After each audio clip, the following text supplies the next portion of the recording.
నమస్తే, welcome to పూరా local news. నేను మీ సంపత్ కుమార్. ఏదైతే గత కొన్ని రోజుల క్రితం షిరిడి సాయిబాబా దేవాలయం సంబంధించి షిరిడి సాయిబాబాకు సంబంధించి ఆయన హిందూ దేవుడు కాదు, హిందూ సనాతన ధర్మానికి షిరిడి సాయిబాబాకు ఎటువంటి సంబంధం లేదు అంటూ కూడా గత కొన్ని రోజుల క్రితం ఆ హిందూ జనశక్తికి సంబంధించి లలిత్ కుమార్ కావచ్చు, అలాగే శివశక్తికి సంబంధించి కరుణాకర్ సుగుణ కూడా కొన్ని వివాదాస్పద వ్యాఖ్యలు చేశారు. దానిపైన ఇటు షిరిడి సాయిబాబా దేవస్థానంతో పాటు సాయి భక్తులు కూడా పెద్ద ఎత్తున వారిపైన కేసులు పెట్టడం, పరుణాచ దావాలు వేశారు. ఇక దానికి సంబంధించి మనం మాట్లాడడానికి దిల్సుఖ్ నగర్ దేవాలయ మాజీ చైర్మన్ గుండా మలయ్య గారు ఉన్నారు. వారిని అడిగి మరిన్ని వివరాలు అయితే తెలుసుకుందాం. సార్ నమస్తే. శ్రీ సచ్చిదానంద సద్గురు సాయినాథ్ మహారాజ్కి జై. చూడయ్యా, దిల్సుఖ్ నగర్ సాయిబాబా గుడి గత 30 సంవత్సరాలుగా దిల్సుఖ్ నగర్లో నడపబడుతుంది. షిరిడీలో ఇప్పటికి 107 ఏళ్ళు బాబా గారు సమాధి అయ్యి 107 ఏళ్ళకెళ్ళి ఇంతవరకు ఎటువంటి ప్రచారాలు తప్పు జరగలేదు. ముస్లింలు రాలేదు, డబ్బులు తీసుకపోలేదు, వాళ్ళు వచ్చిండ్రు వీళ్ళు వచ్చిండ్రు అనే చెప్పి ఈ డూబు మాటలతోటి అనవసరంగా బాబా వారిని బదనాం చేసుకుంటూ షిరిడీలో బదనాం చేస్తారు, షిరిడీలో హైదరాబాద్లో బదనాం చేస్తారు, ఆంధ్రాలో బదనాం చేస్తారు. వాళ్లకు పొద్దున్న లేస్తే డబ్బులు ఏడుకొని వస్తున్నాయి. వాళ్ళకు ప్రచారకర్తగా ఉండాలని లలిత్ కుమారు, కరణ్ కుమార్ గారు వీళ్ళు పగబట్టి కేవలం సాయిబాబా గురించే ప్రచారం చేస్తున్నారు. ఇక్కడ సాయిబాబా గుళ్ళల్లో ఇప్పటి వరకు నడిచిన గుళ్ళల్లో కనీసం హైదరాబాద్లో ఉన్నటువంటి ఒక 70-100 టెంపుల్లలో పోయి ఒక్కసారి చూసిరండి. కులములు మారుతుందా, గుళ్ళ పూజలు అవుతున్నాయా, లేదా రోజు అన్నదానం ఎంతమంది. ఇవాళ తెలుసు సాయిబాబా గుళ్ళే రోజు 2,500 మందికి భోజనం పెడతాం, గురువారం రోజు 5,000 మందికి పెడతాం. మేము ఎటువంటి తప్పు చేస్తే మీకు దమ్ముంటే గుడి ముందరకు వచ్చి మీ చేతులు అయితే మొగోళ్ళు అయితే రాండి. మీరు క్రిస్టియన్స్ కులానికి పోయినరు, మళ్ళీ తర్వాత వచ్చేసి హిందువులకు వచ్చిండ్రు. మీరు మత మార్పులు గాళ్ళు గారు మమ్మల్ని తీసుకొచ్చి రోడ్డు మీద సాయిబాబాని తీయడం మీ చేతగాంతరం. మీకు చేతనైతే ప్రూఫ్ చేయి. 107 ఏళ్ళ చరిత్ర ఎందుకుంది? మీరు ఎందుకు దూరండి? మధ్యన డబ్బులు వస్తే దూరుతారు. ఈ డబ్బులు తీసుకొని ప్రచారం చేయడం కాదు.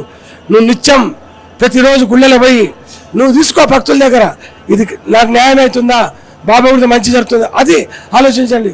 పుట్టిన స్టేజ్ మీద కూర్చొని, ఇళ్ళలో కూర్చొని, లేదా రోడ్డు మీద 10 మంది పట్టుకపోయి ఓ స్టేజ్ మీద కూర్చొని అదని చెప్పి ఇదని చెప్పి అది సంస్కారం కాదు. లలిత్, నువ్వు నీ జాతర కేసు వేసిండ్రు, 50 కోట్లు వేసిండ్రు, 100 కోట్లు వేసిండ్రు, ఏమిట్లా కాదండి. ఇప్పుడు ఇంకా నువ్వు వేస్తూ ఉంటే నీకు జరుగుతూ ఉంటుంది కర్మఫలం. ఎవరు కర్మ చేస్తే ఆ కర్మని అనుభవించాల్సిందే. కాబట్టి నీ కర్మఫలం ఉంది. కాబట్టి నీ దరిద్రం ఎంత ఉందో అంత భగవంతుడు నీపై కర్ణించి చాలా మంచిగా చూస్తాను నువ్వు అనుకుంటున్నావు. కానీ నువ్వు పోయింది వేరే మతానికి పోయినావు, మళ్ళీ ఇళ్ళకి వచ్చినావు. నీకు తెలియదు. ఆలోచించుకొని ఇప్పటికైనా విరమించుకొని నీ పని, నీ టీవీని నడిపించుకో. కానీ సాయిబాబా దాంట్లో దూరితే నువ్వు జీవితంలో పైకి రావు. మా దగ్గర అన్నీ పుట్టినేదో అదే ఒక బుక్ తెస్తావు, అలా బాబా గారు రాశారు అంటావు, 600 పేజీలు అంటావు. 100 ఉంటే ఏ జరుగుతుంది? నిత్యం అనంతరం జరుగుతుందా? ఉదయం మధ్యాహ్నం రాత్రి ఏ గుళ్ళ పూజలు ఏం జరుగుతున్నాయి? సాయిబాబా పూజ జరుగుతుందా? జరుగుతుంది. చూసుకొని మాట్లాడండి.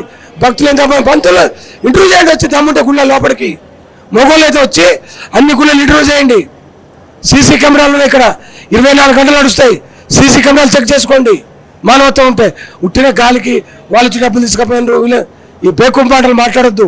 మీరు ధర్మాన్ని కట్టుబడి ఉండి మీరు అన్ని ఎంక్వైరీ చేయదలుచుకుంటే రాండి. దమ్ముంటే మా సీసీ కెమెరాలు ఉన్నాయి, చెక్ చేసుకోండి. ఎక్కడ కూడా మత మార్పులు కానీ తప్పు జరిగినట్టు మా దగ్గర ప్రూఫ్ చేస్తే ఏ శిక్ష కానీ మేము రెడీ. ఉట్టిన బాబా కాదు ముస్లిం అంటూ ముస్లిమా హిందువా 1916లో సుప్రీంకోర్టు జగన్మోహన్ ఉన్నప్పుడు ఆర్డర్ ఇచ్చింది. ఏమని? షిరిడి సాయిబాబా ఏ కులానికి చెందినవాడు కాడు. ఒకసారి చదువుకోండి. చదువు రాకపోతే ఏదో కొత్తది తెచ్చి అది తెచ్చి ఇది తెచ్చి చూపించడం కాదు. దయచేసి మానుకొని మంచిగా మీ ప్రవర్తన మీరు చేసుకోండి. సాయిబాబా గురించి జోలికి పోవాకుని నీ హిందువుల గురించి మాట్లాడు, సాయిబాబా గురించి ప్రత్యేకంగా మాట్లాడవాకు. దయచేసి మానుకుంటే మంచిగుంటుంది. లేకపోతే నీ మీద నువ్వు ఎట్లా మమ్మల్ని చెండాడుతున్నావు, నేను కూడా చెండాడుకోవాల్సి వస్తుంది. ఆ చెండ అనేది ఇక మేము చూపిస్తాం. ఇప్పటివరకు మేము చూపలే. ఎందుకులే వద్దులే మా వాళ్ళు అంతా గది. నీకు ఆంధ్ర తెలంగాణ ఒకటే ఒక్కసారి వచ్చిందనుకో నీ జులుం తేలుతుంది. ఆంధ్ర తెలంగాణ సీఎంతో చెప్పి అప్పుడు నీ సంగతి తెలుస్తుంది. ఇక్కడ మతి మార్పులని లేదా చూటా మాటలు ఇవన్నీ మానేసుకొని సక్రమంగా పని చేసుకొని నువ్వు నడు అంతే. జై సద్గురు సాయినాథ్ మహారాజ్కి జై. అయితే మల్లయ్య గారు, మన భక్తికి కులం కానీ మతం కానీ ఏమన్నా భక్తికి దానికి ఏమైనా సంబంధం ఉందంటారా? ఈ పలానా కులం వాడు పలానా దేవుణ్ణి, లేదంటే పలానా మతం వాడు పలానా దేవుణ్ణి మొక్కాలని కానీ పూజించాలని కానీ ఏమన్నా మనకు ఉందా? మన తాతల తండ్రులకు వెళ్ళి ఊర్లో పీల పండుగలు అవుతాయి. ఊర్లో ఇప్పుడు మనకి దర్గా ఉన్నది, అక్కడ దర్గా ఉంది రాజస్థాన్లో. ఈ దర్గాలకు ఎవరు పోతుండ్రు? హిందువులు పోతుండ్రు. ఎందుకు? నచ్చింది నమ్మకం పోతుండ్రు. ఊర్లో పీర్ల పండుగ అంటే లక్షల మంది వస్తారు ఊర్లోకి వెళ్ళి. పీర్ల పండుగ జరుగుతుందంటే అది ముస్లింలు మేము పోవద్దనుందా? కులం అనేది లేదు. ఎవరికి నచ్చిన వాళ్ళు ఆ కులానికి ఏ దేవునైనా మొక్కొచ్చు, వాళ్ళకి రైట్ ఉంది. నువ్వు రైట్ లేనో ఎవరికి అందరికి రైట్ ఉంది. నువ్వు ఒక్కటే ముస్లిం అని చెప్పడం తప్పు. నువ్వు ఎంక్వైరీ చేసుకో. అన్ని మనం పోతలేదా? ఎన్ని దర్గాలు పోతున్నాం మనం?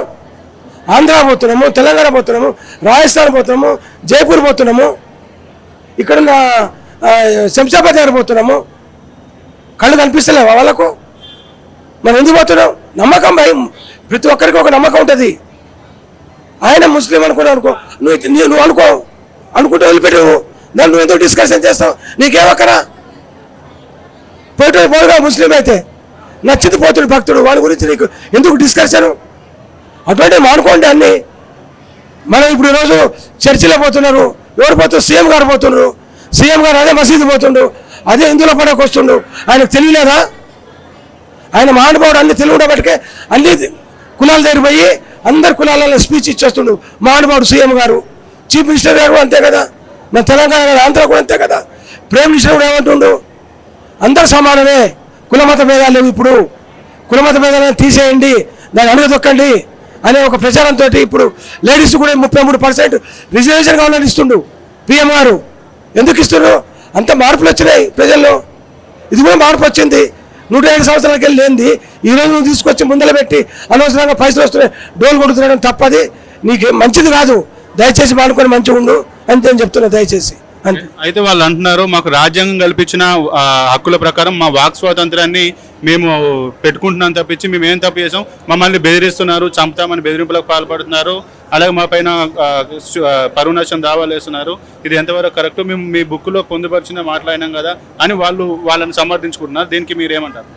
బుక్కులు ఉన్నాయి, అది ఉన్నది, ఇది ఉన్నది, అవన్నీ పక్కా పెట్టు. మనిషి జన్మించిన తర్వాత కులానికి ఒకళ్ళు ఉంటారు. సాయిబాబాకు ఒక మతం లేదు, ఒక కులం లేదు. అతను అన్ని కులాలకు చెందినవాడని ఒక సుప్రీంకోర్టు ఆర్డర్ ప్రకారంగా ఆయన సాయిబాబాను వచ్చి అందరూ దర్శనం చేసుకొని ఆశీర్వాదం తీసుకొని పోతుండ్రు. వాళ్ళ కుటుంబాలు మంచిగా ఉంటున్నాయా, ఎందుకున్నాయా, లేకపోతే ఇన్ని లక్షల మంది ఎందుకు వస్తారండి? మా దగ్గర జనవరి 1కు 70,000 మంది వస్తారు. గురు పౌర్ణమికి 1,00,000 మంది వస్తారు. మేము అన్నం లేని వాళ్ళకి అన్నం పెడతాం, బట్టలు లేని వాళ్ళకి బట్టలు ఇస్తాం. హాస్పిటల్ ఉంది, మా దగ్గర ఫిజియోథెరపీ ఉంది, మెడిసిన్ ఫ్రీ. రోజు కనీసం 400 నుంచి 500 మంది physiotherapy, homoeopathy, English medicine doctors పనిచేస్తారు. Free service. అంటే ఇది ఎవరిది? సాయిబాబా సంస్థ. ఏంటి ఎవరు చేస్తుండు? మీరు చూపించండి, ఏ గవర్నమెంట్ చూపించండి. ఆయనకి ఏం పని లేదండి. పొద్దులేసి డబ్బులు వస్తే డోలు కొట్టుకొని బతకాలి. ఆయనకు ఇంకో పని లేదు. జనాన్ని తెచ్చుకోవాలి, కూలికి మళ్ళీ పంపాలి.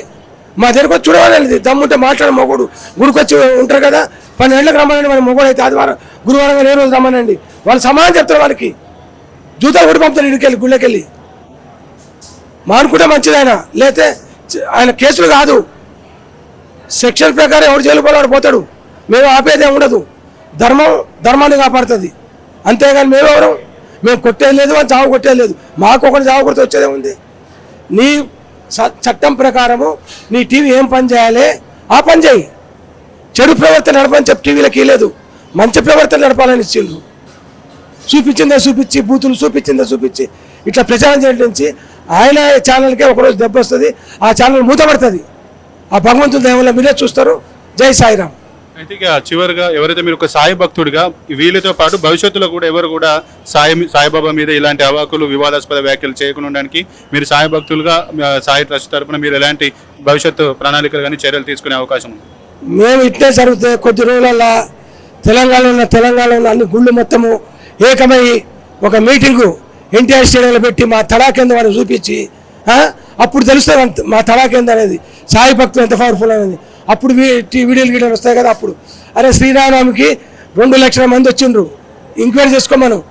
2 lakhs 1 లక్ష నుంచి 2 లక్షల మంది శ్రీడిలా ఉంటాను, నిలబడతాను జాగలేదు. కొద్దిగా మానవత్వం ఉండాలి. పోయి చూసుకోవాలి అక్కడ ఏం జరుగుతుంది. ఒక్కటి చూపి, మా దగ్గర 24 గంటల కెమెరాలు నడుస్తాయి. ఒక కెమెరాలో నువ్వు పట్టుకొని చూపి ఏదైనా ఒకటి తప్పు, ఒక్క నిమిషం కూడా బంద్ ఉండదు. అప్పుడు నువ్వు మొగనివి నిజం చేస్తున్నావు, నేను కూడా సపోర్ట్ చేస్తా. లేని దానికి కూడా సృష్టించడం తప్పు.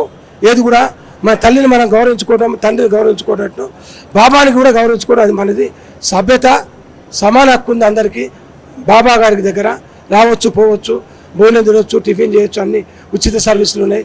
కాబట్టి భక్తులు ఎల్లవేళ్ళ వస్తుంటారు, పోతుంటారు. ఈ దుర్మార్గుల పని దుర్మార్గం ఉంటుంది, ఏది ఆగదు.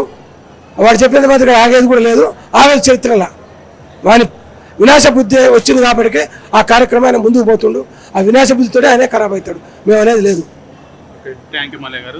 రైట్, ఏదైతే లలిత్ కుమార్ కావచ్చు, కరుణాకర్ సుగ్గున ఏవైతే సాయిబాబా గురించి మాట్లాడారో వాటిపైన అయితే మల్లయ్య గారు అయితే స్పందిస్తూ ఏదైతే భక్తికి కులం మతం సంబంధం లేదు, మీరు ఏదైతే సాయిబాబా గురించి ఈ వివాదాస్పద వ్యాఖ్యలు చేస్తున్నారో అవన్నీ అవాస్తవమని, ప్రతిరోజు కూడా ప్రతి గురువారం కూడా సాయిబాబా దేవాలయాల ద్వారా ఎన్నో వేల మందికి, ఎన్నో లక్షల మందికి అన్నదాన కార్యక్రమాలు, సహాయ కార్యక్రమాలు అంటున్నాయి తప్పించి ఇలాంటి అవాస్తవాలను, అవాకులను పేల్చకుండా ఉండాలని చెప్పి మళ్ళీ భవిష్యత్తులో కూడా ఇలాంటి కార్యకలాపాలు పాల్పడితే ప్రతి ఒక్కరిపైన కూడా చట్టరీత్యా చర్యలు తీసుకుని వారికి తగిన బుద్ధి చెబుతామంటూ కూడా చెప్పడం జరిగింది. కేవలం సత్యతో సంపత్ కుమార్, హైదరాబాద్.